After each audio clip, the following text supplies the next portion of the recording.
জয় মা মনসা। হাই, যত ফ্যান আছো, যত মায়ের ভক্ত আছো, সবার কাছে শেয়ার করছি মাকে আমি কিভাবে পেয়েছিলাম।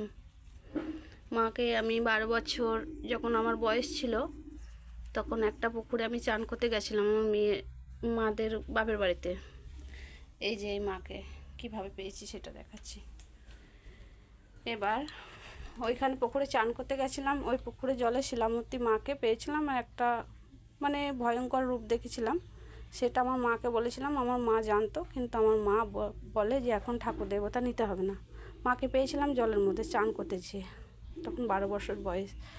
আমার বিয়ে পুরো ঠিক হয়ে গেছিলো, পরশু দিনকে বিয়ে, রাত বলে তখন মাকে পেয়েছিলাম। তখন নিইনি মাকে। এবার 10 বছর তখন মাথা পাগল হয়ে গেছিলো মাকে পাওয়ার পরে, মাকে নিইনি বলে। তারপরে রোজা তান্ত্রিক দেখে আমার বাবা মাতে ঠিক করেছিল আমাকে যাতে ভালো থাকি। তারপরে ভালো থাকি,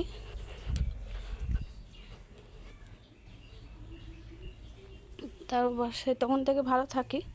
10 বছর পুরো মাকে কোনো দেখতে পাইনি। কত কষ্ট দিয়েছে আমার মা, কত চাঁদ সদাগরের মতো সবই কেড়ে নিয়েছিল।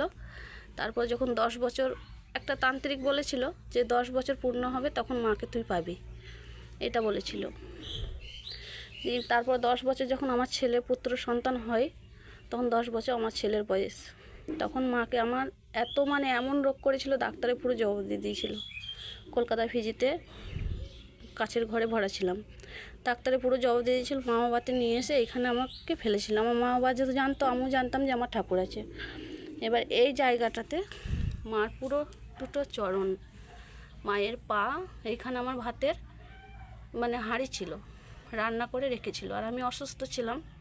এবার অসুস্থ হওয়ার পরে এইখানে হাঁড়ি ছিল ভাতের, হাঁড়িতে পুরো জ্যান্ত কাঁচা সাপ কালো রঙের। আমাদের অনেক বাচ্চা খেলা করতো, আমাকে তার আগের দিন স্বপ্ন দিয়েছিল মা, কিন্তু আমি অতটা বুঝতে পারতাম না, অসুস্থ ছিলাম তো।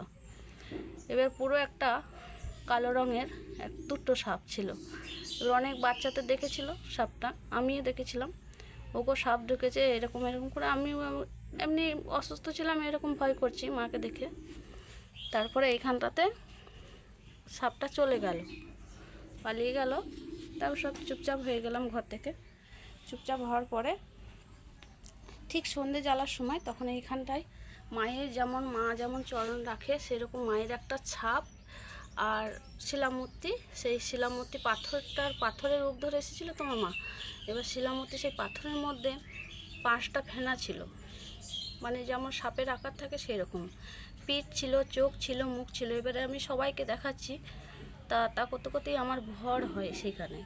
এবার ভর হয়ে বলে যে আমি এসেছি, আমাকে চিনতে পারছিলি না? এই দেখো প্রজাপতি বসে গেল মায়ের কাছে। আমাকে চিনতে পারছি না? আমি এসেছি পূর্ণিমার দিন, দোল পূর্ণিমা ছিল সেদিন। দোল পূর্ণিমার দিনে মাকে পাই আমি, দোল পূর্ণিমার দিনে মাকে পাই। তারপর আমি এসেছি, আমাকে চিনতে পারছি না?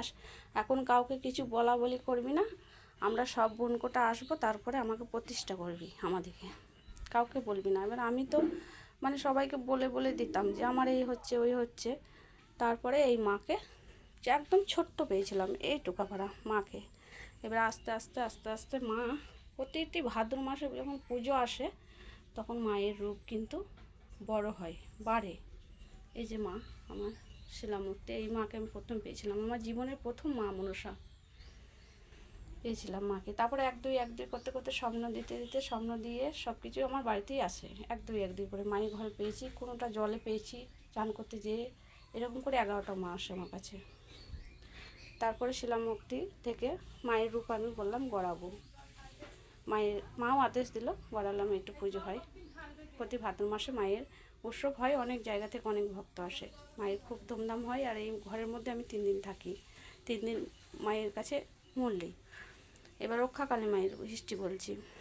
আমার বাপের বাড়ির ওইখানে একটা রক্ষাকালীর একটা স্থাপিত পুজো হয় ফাল্গুন মাসে। এবার এই মার আসার 1 বছর পরে সেটা। এবার আমাকে স্বপ্ন দিচ্ছে যে আমার ওইখানে পুজো দিতেছো, আমার ওইখানে পুজো দিতেছো। আমি বলছি কে তুমি বলো, এরকম করে বলছি। আমাকে অসুস্থতে ফেলে দিল পুরো, জ্বরের মধ্যে, জ্বরে ভুল বকছি, কত জ্বর সেই সময়। মা যখন আসে আমার প্রথমেই মা, তারপরে ওইখানে পুজো দিতে যেতে বললো। মোটামুটি আমি তো সঠিক না জানলে, আমার কোনো গুরুদেব নেই ঠাকুর তোলার, কি অনেকজনের হয়তো মাথার উপরে গুরুদেব আছে শিক্ষা দীক্ষার এইসব বলে, কিন্তু আমি কোনো জায়গায় কোনো ঠাকুরতলায় দেখাতেও যাইনি, কিচ্ছু করিনি। আমার এই মা যা বলেছে তাই করেছি। এই মাদের স্বপ্নের মধ্যে ঘরের মধ্যে যেটা হয়েছে সেটাই। তারপরে এই মাকে আমি যখন পুজো, এবার 2 সপ্তাহ কেটে গেল, 2 সপ্তাহ পরের পুজো দিতে গেলাম, মানে অনেকবার বলার পরে তারপর মাকে গেলাম পুজো দিতে। জোড়া ঢাক নিয়ে যেতে বলেছিল মা, জোড়া ঢাক নিয়ে পুজো দিতে গেছিলাম। পুজো দেওয়ার সঙ্গে আমার সঙ্গে চলে এসেছিলো মা, মানে স্বপ্নতে এসেছিলো, আমাকে বলেছিল একটা পুজো দে। পুজো দেওয়ার পরে কিন্তু আমাকে বারবার স্বপ্ন দিচ্ছে, বলছে আমি তোর সঙ্গে চলে এসেছি, আমি ওইখানে আছি, আমার ওইখানে ফাল্গুন মাসে পুজো হবে, আর এইখানে তোর থাপিতে কর, আমাকে থাপিতে করে পুজো দে, আমি এইখানে তোর কাছে আসা যা করবো, শনিবার মঙ্গলবার আসবো, পুজো নেবো, তোর নিজে হাতে আমাকে পুজো করবি, জল বাতাসা যা দিবি তাই গ্রহণ করব। এবার আমি মাকে কিন্তু নিতে ভয় করছি, কালী মাকে। আমার মনসা মা আছে, মনসা মা কত ভয় করেনি, আমি আগে ভয় করতাম।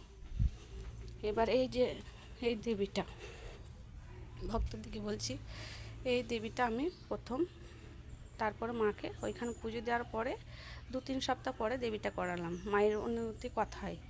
তারপরে এই দেবীতে পুজো করতাম, আমি যেমন পারতাম তেমন দিতাম মাকে পুজো, জল বাতাসা সেটুকুই আমার মা গ্রহণ করে, অত কোনো নেই। তারপরে 1 বছর পরে তখন আমাকে বলছে যে, মা বলছে আমাকে গড়া। আমি বলছি মা তুমি তো রক্ষাকালী, তোমাকে তো গড়িয়ে কেউ রাখে না, তাহলে আমি গড়িয়ে কেন রাখবো? তুমি বেশ ঠিক আছে, তুমি যখন ফাল্গুন মাসে ওইখানে পুজো নিচ্ছ, তাহলে আমার এইখানে অঘ্রাণ মাসে পুজো না, এইখানে অঘ্রাণ মাসে পুজোর পরে তোমাকে আমি জলে বিসর্জন করে দেবো। তা মা বলছে যে না, আমি জলে বিসর্জন হব না, আমি এইখানে তোর কাছে এইখানে থাকবো, এইখানে থাপিত হয়ে থাকবো, আমাকে এইখানে গড়িয়ে রাখতে হবে তোকে, আর গড়িয়ে যদি না রাখিস তাহলে দেখবি, তাই বলছে। এবার আমার তো চাঁদ সওদাগরের মধ্যে সবই কেড়ে নিয়েছিল, আমার স্বামী স্ত্রীতে গরিব ঘরে, আমি এতটাই গরিব, মানে আমার স্বামী আমি দুজনেই কাজ করতাম, তবেই আমার মানে খাবার জুটত, এরকম অবস্থা। এখনও মানে একটুখানি পরিবর্তন হয়েছে মাকে পেয়ে।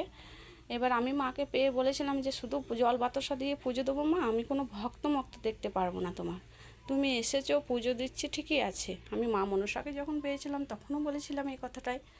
তা আমার মা বলেছিল, আমার কাছে যদি কোনো ভক্ত আসে পুজো দিতে, তাহলে তোর ক্ষতি কী, তুই যেমন পারবি তেমন পুজো দিবি, বছরে আমি যেমন বামুন ঠাকুরমশাই নিই সেই ঠাকুরমশাই নেব, কিন্তু তুই নিত্য পুজো করবি আমাকে, এটা বলেছিল মা আমাকে। তারপরে আমি মাকে গড়াই, মা কিন্তু জলে বিসর্জন হয় না। তা মাকে আমি একটাই প্রশ্ন করেছিলাম, দেখো মা, যে কারো কোনো যেন ক্ষতি না হয়, তুমি তো 1 রাতে বিসর্জন হয়, আমার মাদের ওইখানে যেটা ফাল্গুন মাসে পুজো হয় এই মায়েরই, সেটা 1 রাতে গড়ায়, 1 রাতেই পুজো দেয়, 1 রাতেই সব করে, একদিনই সব, কিন্তু থাকে না ওই মা, কেউ দেখতে পায় না তারপর দিন পুজোর দিনে, তারপর দিন। তা মা তোমাকে আমি এই যে এই রূপে রাখবো, তা বলছে আমাকে রক্ষাকালী রূপে পুজো দিবি, তুই ভক্তি করবি, শ্রদ্ধা করবি, সমস্ত ভক্তকেই বলবি রক্ষাকালী, কিন্তু ভবতারিণী মায়ে আমি এখানে থাপিত হব, রক্ষাকালী হিসেবেও থাপিত হব, ভবতারিণী মায়ে, সেই ভবতারিণী মা রক্ষাকালী সেই তো সব, তাই না? কৃষ্ণকালী সেই মায়ের 108টা রূপ, এই তো এই মায়ের। তাই সেই দিন থেকে আমি মাকে কিন্তু পুজো করি। আমার কোনো ভক্তর আশাও ছিল না, এখনও আশা নেই, আমার মা যেটা চাইবে সেটাই হবে। আমি মাকে বলছি তাই, আমার সন্তানদিকে যেন ভালো রেখো, আমাকে যেন ভালো রেখো, আমার জীবনে যেন কোনো কষ্ট দুঃখ সব সময়তেই যেন তোমাকে পাই। আমি কোনো টাকা পয়সার লোভে কোনো পুজো করিনি মা, তোমাকে এখনও বলবো ভক্তদিকে যে আমি কোনো টাকা পয়সার লোভে মাকে পুজো দিতে নামিনি, এটা আমার মায়ের আদেশ। মাকে আমি যেমন পারবো, মাকে আমি একটুখানি জল বাতাসা দেবো, সেটাই গ্রহণ করবে। আমি এখন এই যে জোগাড়যন্ত্র করছি মায়ের পুজোর ফুল, এখন ফলটা আছে বাড়িতে, তা মাকে আমি যখন যা বলি তখনই তা সেটা হয়। মা সকল ভক্তর এই গ্রামে অনেকজনের উপকার করেছে, অনেক ভক্তকে ভালো করেছে, অনেকজনের অনেক মাকে পথ দেখাচ্ছে, যাদের ধরো মার পরিচয় পায়নি কোনো দেবাংশী, তাদেরও পরিচয় দিয়েছে, কিন্তু মাকে অনেকজনা চিনতে পারেনি, অনেক ভক্তর মা পেয়ে তারা ভুলে গেছে, আবার অনেকজনা আসে যাদের মা টানে, মায়ের ওপরে ছেড়ে দিলাম, মা যা করে, মা যাকে মন হবে তাকে নিয়ে আসবে, মা যা হয় তাই মা করুক, আমি এর মধ্যে কিছুই নেই, আমি তো উপলক্ষ মানুষ, আমি কি করব, তাই না? মাকে, মা যা করবে তাতেই আমি সন্তুষ্ট। কিন্তু মা এখানে আমার যেমন থাকবে তেমন তোমাকেই আমি পুজো গ্রহণ করব, কোনো ভক্ত যা দেয় তাই, কিন্তু কোনো লোভ লালসা, কোনো টাকা পয়সা আমার চাই না। আমি এটাই বলবো ভক্তদিকে যে আমার কাছে মা এসেছে স্বপ্ন আদেশে, আর মাকে আমি যেমন থাকবে আমি তেমন দেবো মাকে রোজ। আমার যদি ফল যদি নাও থাকে, মাকে জল বাতাসা দেবো, সেটুকুই আমার মা বলেছে গ্রহণ করব। মা এটা আমার রক্ষাকালী আর ভবতারিণী মা। আর এই যে জগদ্ধাত্রী মাকে আমি যখন মা মনসাকে পাই তখন কালী মা আমার 1 বছর আসেনি, 1 বছর পরে কালী মা এসেছে। জগদ্ধাত্রী মাকে একদিন আমি মাঠে গেছিলাম, মা ওঠার পরে, এই যে আমার শিলামূর্তি মা, এই দেখো, এই যে কামাখ্যা যেমন মায়ের গঠন সেরকম গঠন, এই মাকে আমি মাঠে, আমাদের তো মাঠ যেতেই হয় গরু চড়াতে, আগে মিথ্যে কথা বলবো না, আমাদের আগে মাঠ যেতাম তবেই আমাদের সংসারে হাঁড়ি চাপতো ভাতের। তা মাঠ যে গেছিলাম তখন আমি মাঠের মধ্যে এই মাকে আমি গাছতলাতে পেয়েছি, একটা গাছতলাতে, সেখানে শ্মশান ছিল। তারপরে মা স্বপ্ন দিয়েছে যে আমাকে ঘরে গিয়ে রাখতে হবে, তাই সেই মায়ের আদেশে আমি জগদ্ধাত্রী মাকে আমি গড়িয়ে রেখেছি। সব কিছু মায়ের আদেশ, মায়ের আদেশ ছাড়া আমি কিছু চলি না। আর এটা কোনো নুকোনো নয়, ভক্তদের কাছে সবারই কাছে শেয়ার করলাম কিভাবে মাকে পেয়েছি। তাই সবাই মাকে ভক্তি করো, শ্রদ্ধা করো। আর আমার এই নাগমাতা আমাকে বহু কষ্ট দিয়েছিল, বহু ছলনা করেছে, বহু আমাকে পরীক্ষা করেছে, আর পরীক্ষা নেয় না, কিন্তু মা আমাকে ভালোই রেখেছে, ভক্তদের আশীর্বাদে ভালোই আছি। মা গরিব বড়লোক সন্তান বাজ বিচার করে না, মায়ের যেখানে ভালো লাগে সেইখানেই মা ভক্তি পেলে পরেই মা সেখানেই থাকে। আমার মাকে ভক্তি ছাড়া আমি আর কিছুই চাই না।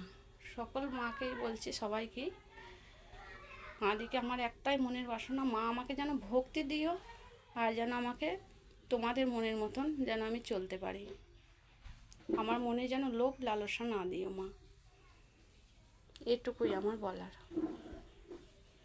জয় মা, জয় মা ভবতারিণী, জয় মা রক্ষাকালী।